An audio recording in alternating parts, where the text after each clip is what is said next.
हर एक घर में हर एक व्यक्ति से पूछो, पिछले दिनों में डिप्रेशन में चली गई थी, आजकल वापस आई हूं। खुद चली भी जाती है और आ भी जाती है। पता नहीं कोई कमरा उमरा है क्या कि घुस गए और फिर निकल आए। डिप्रेशन में चल दिए थे, फिर वापस आ गए। क्यों चल दिए? जब कृष्ण आपके सामने है, गीता आपके सामने है, गुरु आपके सामने, कथा आपके सामने, मस्ती आपके सामने, नृत्य आपके सामने, क्यों चल दिए डिप्रेशन में?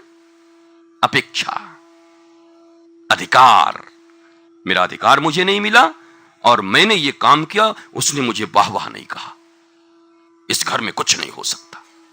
ये तुम्हें ले जाते हैं डिप्रेशन में। और याद रखिए बंधुओं, जीवन में ये छोटी छोटी जो आप अनुष्ठान करते हैं, फिल्म चले गए, वहां चले गए, कुछ देख लिया, कुछ, ये ठीक है, ये भी तभी काम आएगा जब परमात्मा से जुड़े रहोगे। नहीं तो कोई पिकनिक स्पॉट काम नहीं करेगी, कोई पिक्चर काम नहीं करेगा। 2-2.5 घंटे देख के आओगे, फिर निपटना तो इसी घर में है, रहना तो यही है, लोग तो वही हैं। इसलिए टेम्पररी रेमेडी मत खोजिए, परमानेंट, टिकाऊ। और टिकाऊ तो एकमात्र परमात्मा है, अविनाशी, जिनका विनाश नहीं होता। टिकाऊ प्रेम है और मिटने वाली आसक्ति है। इसलिए प्रेमी बनिए, परमात्मा के दास बनिए, रसिक बनिए। रसिक, मैंने भागवत में कहा था, हम रसिक नहीं सिक हैं। सिक माने बीमार, मेंटली फिजिकली सिक। और स्वामी श्री हरिदास रसिक हैं, मीरा रसिक है, कबीर रसिक हैं, तुलसी रसिक हैं। सिक और रसिक में अंतर है। रसिकता प्राप्त करिए, और वो प्राप्त करने का एकमात्र उपाय गुरु चरण है। अच्छे से समझ लीजिए, गुरु के मुखाम्भोज से प्रवाहित हो रही भक्त की कथा, भगवान की कथा, आपके जीवन में जो समस्याएं हैं उनसे रिलेटेड उनकी वाणियां, वो जब सुनेंगे, स्वीकार करेंगे, बुराइयां मत छोड़िए, पर परमात्मा को भीतर लाइए। त्याग मत करिए, पर किसी विराट को पकड़िए। जब वो आ जाएगा तो व्यर्थ की वस्तुएं जीवन में रह भी नहीं जाएंगी। हनुमान जी ने सिखाया विभीषण को, लेकिन अभी भी पूरा मोह उसका मिटा नहीं। अभी लात खाएगा रावण से तभी जाएगा। गुरु मिले विभीषण को, समझाया कि भैया योग्य समय है, चाह तो अभी भी जा सकता है। पर विभीषण अभी भी लाल बत्ती में है, महामंत्री है राज्य का, अभी भी आशा है, भाई है, जरा सुधर जाता तो ठीक होता। अरे छोड़ो, परमात्मा की पत्नी का हरण करके जो लाया, तेरे तेरे समझाने से समझेगा। कई लोग भिड़े रहते हैं झूठ मूठ का, मेरा बेटा समझ लेगा, मेरी पत्नी बूझ लेगी, मेरी मां समझ जाएगी, मेरा भाई समझ जाएगा, ये मेरा दोस्त समझ जाएगा। पागल हो, मूर्ख हो। जो राम का नहीं, जो कृष्ण का नहीं, जो गुरु का नहीं, वो तुम्हारा हो भी कैसे सकता है? रावण राम का ही नहीं है, जगत जननी का अपहरण कर लिया है, और इसका भाई पड़ा हुआ है कि नहीं हम सुधार देंगे एक दिन। तुम वो तो न सुधारोगे, तुम बिगड़ जाओगे। इतने दिन तक रह गए और लंका में, और हनुमान जी की सीख पर न गया तो फिर रावण की लात पड़ी, जोर लात मारा रावण ने, भाग जाए, निकल जाए। अब लात खा के विभीषण गया है, लेकिन परमात्मा तो परमात्मा है, चाहे लात खा के आओ, चाहे समझदारी से आओ, स्वीकार कर लेंगे। लेकिन मेरा ऐसा मानना है कि जो विद्वत हैं, जो भक्त हैं, वो लात खा के नहीं जाते कभी भी। भैया जब जाना ही है तो लात खा के क्यों जाए? जब उनके शरण में रहना ही है तो बेइज्जती होके क्यों जाए?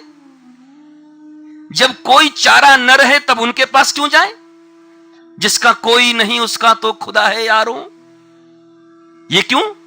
सब होते हुए भी परमात्मा ही मेरा है, ये एक दृष्टि है। अब कोई नहीं दुनिया में, चारों तरफ से दरवाजे बंद हो गए हैं, ठोकरे खा के आया हूं, हे कृष्ण अपना लो। क्यों भैया? लात खा के, जूते खा के, निराश होके, हताश होके।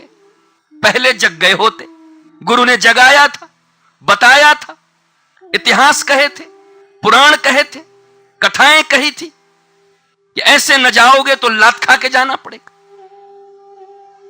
तो जागृत कौन है, बुद्ध कौन है जो लात खाते नहीं, लात मार के निकल जाते। बुद्ध सोए हुए सबको छोड़कर निकल पड़े, लात खाने का इंतजार न किया और गए और जाकर के प्राप्त कर लिया बुद्धत्व को। तो जीवन में ठोकरें खा के ही संभलोगे तो फिर गुरु किस काम का।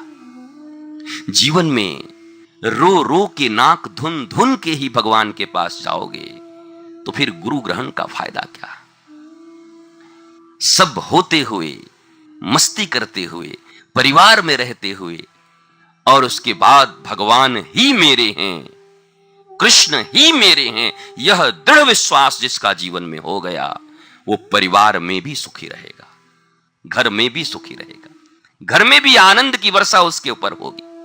अब तुम डिसाइड करो कि बिल्कुल घर बार त्याग के मजबूरी में जब सब कपाट बंद कर दिए जाएंगे, अपने पराये हो जाएंगे, कोई न देखेगा तुम्हारी ओर, तब जाओगे, या सब होते हुए, सबके साथ मित्रता रखते हुए, हाथ मिलाते हुए, नाचते हुए, गाते हुए, खीर पूड़ी खाते हुए वही मेरे हैं यह विश्वास रखोगे। सब होते हुए भी वही मेरे हैं यह भक्त का पहचान है। और सब लुट पिट जाए, कट जाए, मार खा के जाए, ठाकुर तो दयालु है, कृपा निधान है, तो वो स्वीकार तो कर लेंगे मित्रों, पर वो शरणागति होगी। विभीषण पहले चला जाता तो प्रपन्नता हो जाती, और ठाकुर को प्रपन्नता पसंद है, प्रपन्न हो जाए, प्रपत्ति। और मजबूरी में जाए उसको शरणार्थी किसको कहते? कश्मीरी पंडित शरणार्थी बने हुए, बांग्लादेशी शरणार्थी बने हुए, वहां जगह न मिला, वहां रास न आया, तकलीफ हुई तो कहीं जाके रह गए, उनको शरणार्थी बोलते हैं। वही तो शरणागति हुई। मजबूरी में आओगे तो शरणागति होगी, और समझकर आओगे गुरु वचनों को तो प्रपन्नता होगी, प्रपत्ति होगी। यह अंतर है। भक्त शरणागत नहीं होता, भक्त प्रपन्न होता है, और प्रसन्न ही प्रपन्न हो सकता है। प्रसन्नता से प्रपन्नता की जाती है और रो रो के शरणागति की जाती है। इसलिए मैं आपसे कहता हूं, सुंदरकांड से सीखिए, रो करके शरणागति करनी तो पड़ेगी, आज नहीं तो कल, कल नहीं तो परसों, नहीं तो बरसों, नहीं तो जन्मों, कई जन्म लगेंगे, करोगे। कई बार मैंने कहा है, ये ऐच्छिक विषय नहीं है, ये अनिवार्य विषय है, ऑप्शनल सब्जेक्ट नहीं है, ये कंपलसरी है। हाँ भैया, हिंदी कंपलसरी है, पास नहीं करोगे तो सब विषय में पास रहो तब भी फेल हो जाओगे, बैक लग जाएगा, नहीं तुम पास नहीं माने जाओगे, क्योंकि कंपलसरी सब्जेक्ट में तुम फेल हो गए। ऐसे ही इस दुनिया में जितनी भी प्राप्तियां हैं वो ऑप्शनल हैं। धन मिला ठीक है, पत्नी मिली ठीक है, परिवार मिला ठीक है, यश मिला ठीक है, पर परमात्मा ऑप्शनल नहीं है, वो अनिवार्य विषय है। और तुम ऑप्शनल को अनिवार्य समझे बैठे हो और परमात्मा को ऑप्शनल समझे बैठे हो। भगवान भी मिल जाए ठीक, पूजा पाठ थोड़ा मंदिर जाता हूं, अब ठीक है जितना बन पड़ता है। हद कर दी यार। वही मूल है, मूल में वही है। प्राण उन्हीं का है, श्वासें उन्हीं की कृपा से चल रही, जिनके साथ मोहब्बत फरमा रहे हो। श्वास कैसे चल रही है उसकी? कौन है उसके भीतर में श्वास बन के? हृदय का धड़कन कौन बना हुआ है उसके भीतर? वही परमात्मा। मोहब्बत उससे फरमा रहे हो, पर जिसने प्राण दिया है उसको पहचानते नहीं। इसको गद्दारी कहते हैं ना, इसी को तो कहते हैं गद्दारी, कृतघ्नता। जिसकी वस्तु है उसकी तरफ देखा भी ना, वस्तु से खूब प्रेम करे बैठे हैं, इसी को तो गद्दारी बोलते हैं। तो हम गद्दार हैं, और गद्दारों की जो सजा होती हो हमें मिल रही, रो रहे हैं, हैरान परेशान हैं। इसलिए मेरी एक बात सुनिए, रो रो के परमात्मा के और गुरु के शरण में जाने से अच्छा है कि आप मुस्कुराते हुए प्रेम से स्थिति को समझकर, तत्व को जानकर कि यही चरण मेरा मूल चरण है, भज मन राम चरण सुखदाई। जिन चरण से सुरसरी निकली, कितनी सुंदर भजन है। सुनिए और सुन के फिर प्रपत्ति करिए उनके चरणों में, तब हनुमान जी के सुंदर कांड का लाभ आपको जीवन में हो पाएगा। देखो विषय बड़ा बड़ा है और सुंदर कांड सीधी सीधी आप जानते हो, पर कब होगा पता नहीं। रोज नया नया भाव उत्पन्न होता है, नई नई चीजें आती हैं। अब जब तक चले चले, जिस दिन मूड करेगा उसी दिन बंद कर देंगे। पर आज का यही सिद्धांत है कि हनुमान जी ने विभीषण को समझाया है। विभीषण अभी भी मोह में थे, पर लात खा के उनको वापस जाना पड़ा। मैंने प्रारंभ किया था, अधिकारों की चिंता न करें, कर्तव्य करते रहें। भगवान भी हमारे हैं, मम्मी हमारी, पापा हमारे, वो हमारे, धन हमारा, घर हमारा। अब भगवान भी हमारे, भगवान नहीं बनेंगे। भगवान भी में कभी नहीं रहते, भगवान ही में रहते हैं। जब कहोगे मेरे तो गिरधर गोपाल दूसरो न कोई, तब ठाकुर मिलेगा और दूसरा कोई उपाय नहीं। तो ऐसी भावना आपके भीतर आवे, हनुमान जी के ज्ञानी नाम अग्रगण्यम होने का फायदा आप उठावें, उनके बातों को समझें, उनकी क्रियाओं को समझें। अरे जो स्वयं शांति को भी सुख दे सकता है। सीता भी अशोक के नीचे बैठी, देखो तो, अशोक मतलब जहां शोक नहीं, और वहां क्या कह रही है, रो रही है, कोई अंगारा गिर जाओ, मैं आग लगा लूं, मैं मर जाऊं। शांति भी रोए जा रही। भक्त के अभाव में और भगवान के अभाव में शांति भी रोए जा रही। सीता तो बेचारी यहां बैठी है, क्यों? भगवान नहीं है। जिस शांति में भगवान नहीं जुड़े हैं वो शांति भी दुखी है। जब तक राम के साथ सीता है, सुखी है, सीता शांति है, सीता भक्ति है, पर रो रही है अशोक वृक्ष के बैठे नीचे। क्यों? परमात्मा साथ नहीं है, राम जी नहीं है, इसलिए रो रही। और तब कोई भक्त आता है, कोई गुरु आता है।